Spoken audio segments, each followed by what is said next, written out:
Now, for those wondering, yes, I did sorta kinda grow up on Mr. Rogers' Neighborhood. They were running the show back when they were making new episodes. Even as a young kid, I watched Mr. Rogers' Neighborhood, and I still remember the episodes to this very day in my heart. And I've been waiting a long time for a Mr. Rogers documentary like this to come out.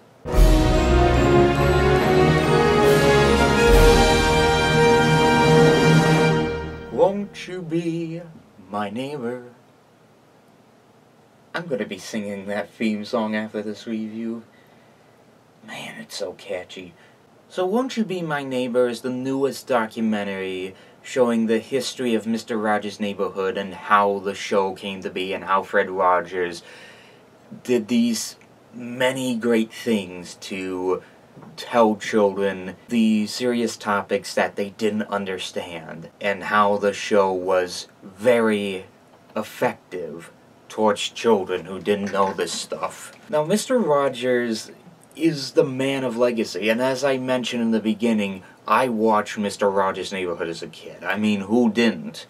And even to this day, my local PBS station still reruns the show, but pretty much the documentary focuses on how he created the show, like the history on how he was a minister, but after discovering the art of TV, he decided, I'll dive into the world of TV and make something that children can watch.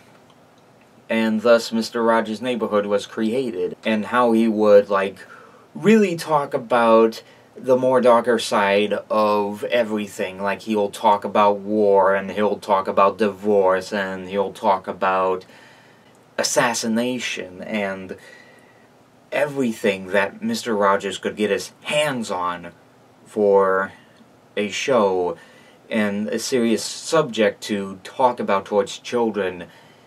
He'll talk about it. The many things I like about this documentary is that it shows just how powerful and just how strong that Fred Rogers was when he did the show, and many people behind the scenes, all the camera and crew and everything.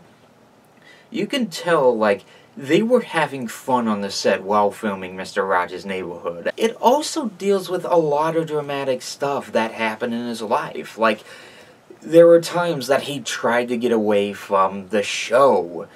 Like, he stopped at one moment, which I never really knew about.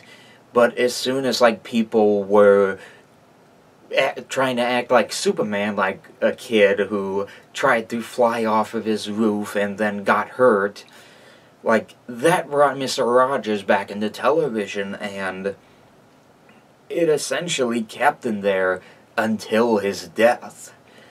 And there was even that powerful legacy of a story that he mentioned, or at least that was mentioned, that honestly, that testimony can be seen up on YouTube to this day, where he stood up in the Senate and he was the man who saved public television's budget from being cut. And his story is just so beautifully put together, and even quoting one of the songs he has, that it actually made the senator have goosebumps on him. I mean, the man's a legend. But still, it's also another thing that I really like, is there's little snippets of animation that show, like Daniel Tiger, which, as many of you know, is like one of the characters that's represented as a child, and even someone as a representation of Fred Rogers.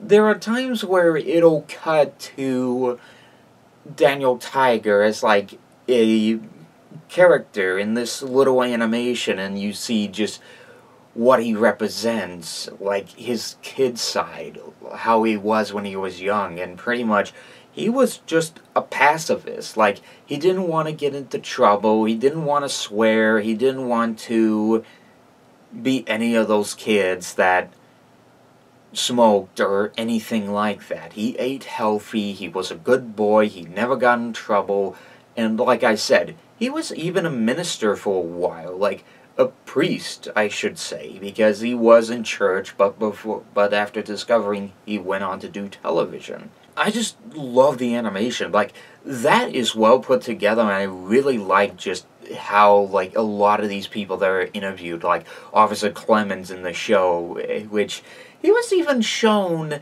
like, doing all this stuff, like, just sitting in a wading pool and even dunking his toes inside the little wading pool as, like, a representation of, like, it's alright for these people to be in your pools. Like, I won't dive any bleach into you. I understand, like, a way to keep you cool, to keep you calm, to keep you relaxed. Just, in general, it's just, everything is just wonderful about this film that, honestly, I could go on for minutes talking about how much, like, this documentary really captures the art and spirit of Fred Rogers and his television show. And another thing I should mention before I go on to the bad is that even to now, I mean, especially with some PBS stations rerunning Mr. Rogers' Neighborhood, I mean, my PBS station, I mean, I have two of them, one in Tacoma and one in Seattle, but the one in Seattle is the one that reruns Mr. Rogers' Neighborhood, so it gives sort of kind of children a chance to rewatch that. But also there's a new show I hear that's on called Daniel Tiger's Neighborhood, which focuses in the land of make-believe, and, well, actually, the neighborhood of make-believe, I should say. I almost forgot about it.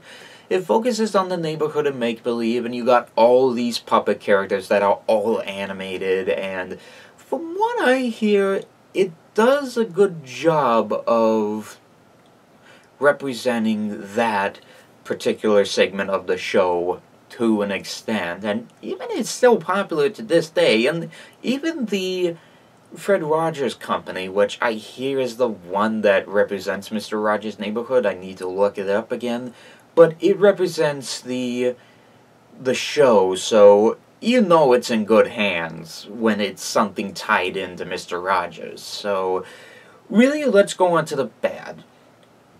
Honestly, like, what was bad about the documentary, really, is I couldn't really say just how bad it was. I seriously do not know what I picked to say what was bad about Mr. Rogers' Neighborhood, and honestly, it really is hard to do so. There is just too many good things in this documentary that I honestly really wouldn't say is a terrible one. And as I mentioned before, this is one of the more better Mr. Rogers documentaries to have come out in years. This documentary, Won't You Be My Neighbor, is the best out of all of them. This basically sweeps those other two documentaries out of the ballpark.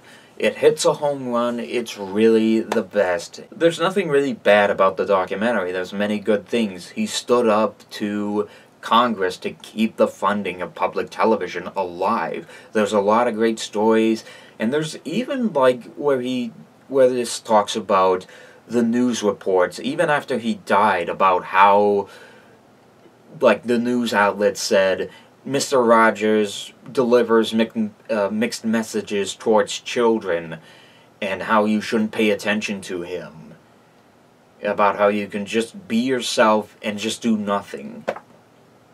Like, even those news tabloids are silly. With all honesty, and to sum it all up, Won't You Be My Neighbor is the best documentary out of the stuff that represents Mr. Rogers' Neighborhood. It's funny, it's dramatic, there's some moments that actually made me cry. They don't shy away from all the moments that that a lot of people were representing with Mr. Rogers' Neighborhood. It is probably the best documentary I've seen in years. I'll probably put this one up right next to the other documentaries I see, but without a doubt, I'd say that Won't You Be My Neighbor delivers not only an A+, but also is deserving of the awarding rating of Awesome-tacular. You know, even to this very day, I still think about that testimony. I mean, even to this day, that one actually sorta kinda almost makes me cry, and actually makes me want to sorta kinda animate that in Source Filmmaker. I don't know, if anybody watches this that knows an animator in Source Filmmaker, tell them and see whether or not they could do that or not. But anyways, Won't You Be My Neighbor? Have you seen it? What do you think about it? And in your opinion, did you grow up watching Mr. Rogers' Neighborhood? And what was one of the lessons that you learned from that show? Whatever your thoughts are, comment below and let me know. And as always, if you like what you've seen here and you want to see more, just wait until that ends later if I could get off my lazy bum and do it, if you want to see more. And as always, I'm the Ferb Guy, and I'll see you guys for the next movie.